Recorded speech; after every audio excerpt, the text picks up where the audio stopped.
আসসালামু আলাইকুম। কথা নাহিয়ান আমন্ত্রণ জানাচ্ছি এনটিভির মধ্যাহ্নের খবরে।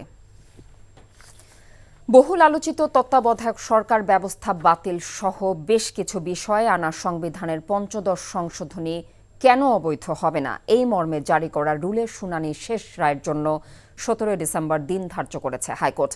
বিচারপতি ফারা মাহবুব ও বিচারপতি দেবাশিস রায় চৌধুরীর হাইকোর্ট বেঞ্চ এই দিন ধার্য করেন। দীর্ঘ ২৩ কার্যদিবস শুনানি শেষে হাইকোর্ট রায়ের জন্য এদিন ধার্য করেন। এর আগে তত্ত্বাবধায়ক সরকার ব্যবস্থা বাতিল করে সংবিধানের ৫০ সংশোধনীর বৈধতা প্রশ্নে করা রুলে বিএনপির পক্ষে দলটির মহাসচিব মির্জা ফখরুল ইসলাম আলমগীর এবং বাংলাদেশ জামায়াতে ইসলামের সেক্রেটারি জেনারেল মিয়া গোলাম পরওয়ার পক্ষভুক্ত হন। ১৯ অগস্ট তত্ত্বাবধায়ক সরকার ব্যবস্থা বাতিল করে সংবিধানের ৫০ সংশোধনী কেন অবৈধ হবে না জানতে চেয়ে রুল জারি করে হাইকোর্ট।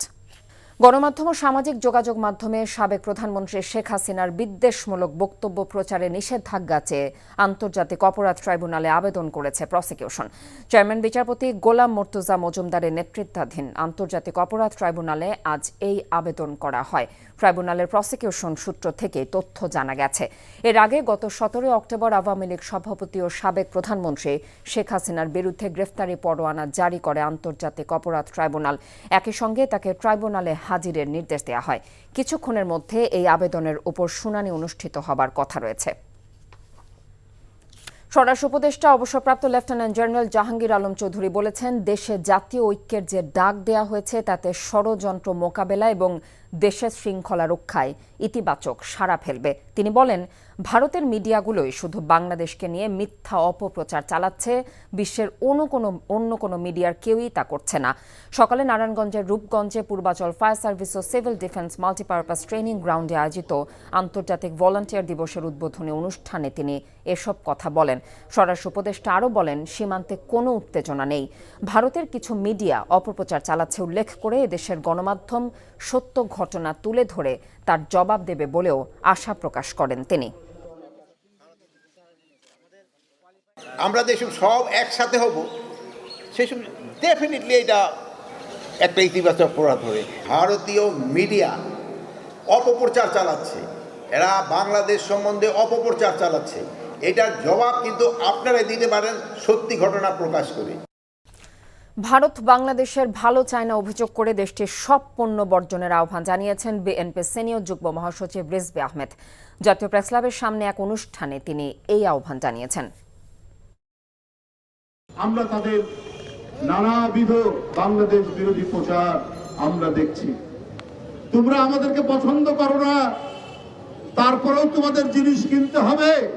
বাংলাদেশের মানুষ তো মাথা নত করার মানুষরা।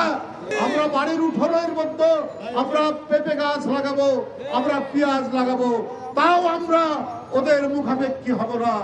আমরা ভারতীয় পণ্য বর্জন করবো। বন্ধুরা আমার, ভারতের অস্থিতিশীলতার কারণে গত ৪ দিন ধরে বন্ধ রয়েছে সিলেটের শুল্ক স্টেশনগুলোর আমদানি রপ্তানি কার্যক্রম। সোমবার থেকে সিলেটের জকিগঞ্জ ও শেওলা শুল্ক স্টেশন দিয়ে পণ্য পরিবহন বন্ধ হয়ে যায়। মৌলভীবাজারের চাতলাপুর ও বটুলি শুল্ক স্টেশনেও দেখা দিয়েছে অচলাবস্থা।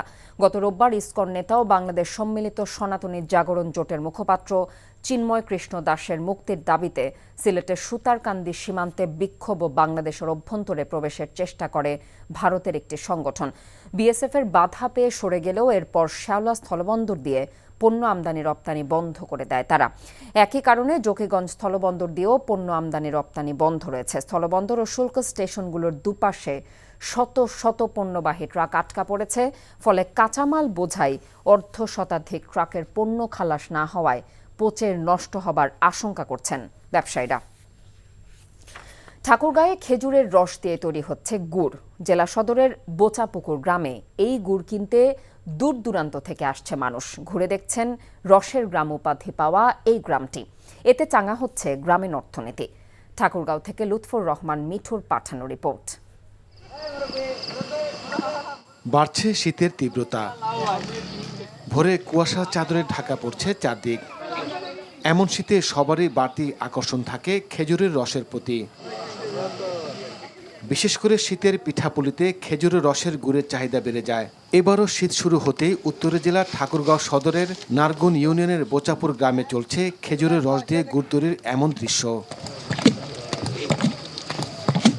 প্রত্যেক বছর এখানে আসা হয় ঠিক শীতের সময়। এই সময় অনেক মানুষের সমাগম।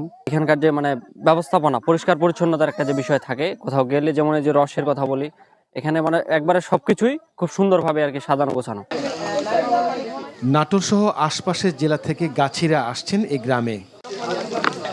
সকালবেলা রসটা পাড়ার পরে নিয়ে এসে এখানটাতে জাল দেওয়া হয়, ঘন্টা 3 জাল দেওয়া হয়, তারপরে গুড়টা নামানো হয়। গুড়টা ওখানে থাকার পরে আপনার এটা যখন শক্ত হবে আবার ঢালতে হবে আপনার চালের ভিতরে, যাক বলা হয় তাওয়ার ভিতর ঢালার পরে এটা আবার আধা ঘন্টা রেস্ট দেওয়া লাগে। আমরা খেজুর গাছের কারিগর। এখানে আমরা খেজুরের গাছ 11টার দিকে গাছ লাগানোর জন্য উঠি, আর রাত 3টার সময় আমরা রস নামাই। গ্রামে প্রায় 10 একর জমিতে গড়ে উঠেছে খেজুরের বাগান। প্রতিদিন 20 থেকে 25 কেজির বেশি গুড় উৎপাদন করেন গাছিরা। প্রতি বছর এই দিনটির আশায় থাকেন তারা। NTV news desk. যুব বিশ্বকাপের যোগ্যতা অর্জন করা বাংলাদেশ হকি দল দেশে ফিরছে। সকাল 10:15টার দিকে ঢাকার হযরত শাহজালাল আন্তর্জাতিক বিমানবন্দরে অবতরণ করে দলটি। ফেডারেশনের সভাপতি ও বিমান বাহিনী প্রধান air chief marshal Hasan Mahmud Khan দলকে সংবর্ধনা দেবেন বিমান বাহিনীর ফ্যালকন হলে দুপুর 1টায়। হকির যে কোনো পর্যায়ের বিশ্বকাপে প্রথম দেখা যাবে বাংলাদেশকে। ওমানের মাস্কাটে জুনিয়র এশিয়া কাপে যোগ্যতা অর্জন করে বাংলাদেশ অনূর্ধ্ব 21 দল। 10 দেশের এশিয়া কাপে পঞ্চম হয়েছে লাল সবুজরা। থাইল্যান্ডকে উড়িয়ে বিশ্বকাপের টিকিট নিশ্চিত করা বাংলাদেশ স্থান নির্ধারণী ম্যাচে চীনকে 6-3 গোলে হারিয়ে টুর্নামেন্ট শেষ করেছে। আগামী বছর ভারতে হতে চলা যুব বিশ্বকাপে এশিয়া থেকে 7 দল অংশগ্রহণ করবে।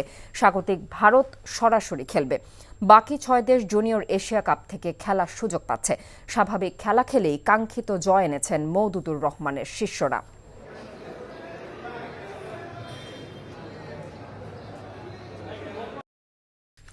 এই ছিল মধ্যাহ্নের খবরে। খবরের ভিডিও সহ আপডেট জানতে ভিজিট করুন এনটিভি অনলাইন www.ntvbd.com। এছাড়াও এনটিভি জনপ্রিয় সব অনুষ্ঠান ও খবরের আপডেট জানতে ভিজিট করুন আমাদের ইউটিউব এবং ভেরিফাইড ফেসবুক পেজ। 2টায় দুপুরের খবর দেখার আমন্ত্রণ রইল। ধন্যবাদ সবাইকে।